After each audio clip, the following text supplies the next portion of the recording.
When they found that... No, first of all, the girl. We'll say one girl was missing. Never dreamt then, did we really? No, What was happening? Just one girl go missing.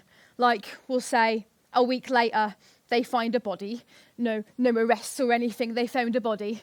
And then you find in the paper or radio, telly, another girl is missing from Ipswich, and they find another body. And this, imagine, this went on for 5 times till they found 5 bodies, and all prostitutes.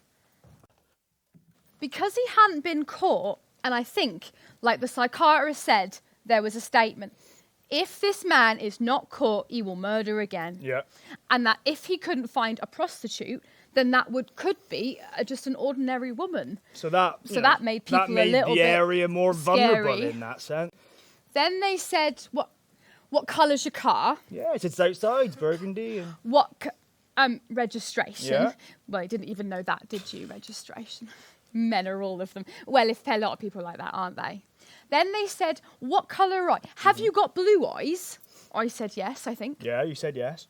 And he said, have you got a hairy chest? And then I looked at him and I thought, where is this leading to? And what make is your watch? Oh, that was really, well, wasn't it? That was really, he said, I don't know, because you hadn't got that one on at the time, had you? Yeah. Didn't know which one he had on that night, And that was really, I thought, he's going to take him away in a minute. And I thought, not over my dead body. The biggest problem is getting your car here, because there's so many Pararis, with the big vehicles and all the discs. Oh, and I told you about, that was like a paparazzi, the house across the road. I can show you that. Because they were knocking the fence down to get in the garden to take photographs. So they were bringing him out, you see.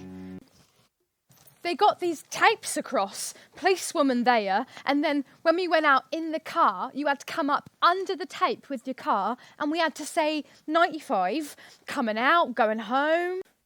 We saw the odd one or two. I got approached a couple of times, said, are you looking for business? And no, thank you, darling, and good night. I did say one night, didn't I? She might not ever come back. No, it was a big shock to the neighbourhood. I don't think anybody really thought that they were bad girls. Well, they were in a way, but they weren't hurting anybody else, were they? That was only themselves that they were hurting, weren't it? It's like that other girl you see down the calf, isn't it? Yeah, what's happened to her? We don't know what's happened to her. Very petite Lovely girl. looking girl, which a lot of them are, aren't they?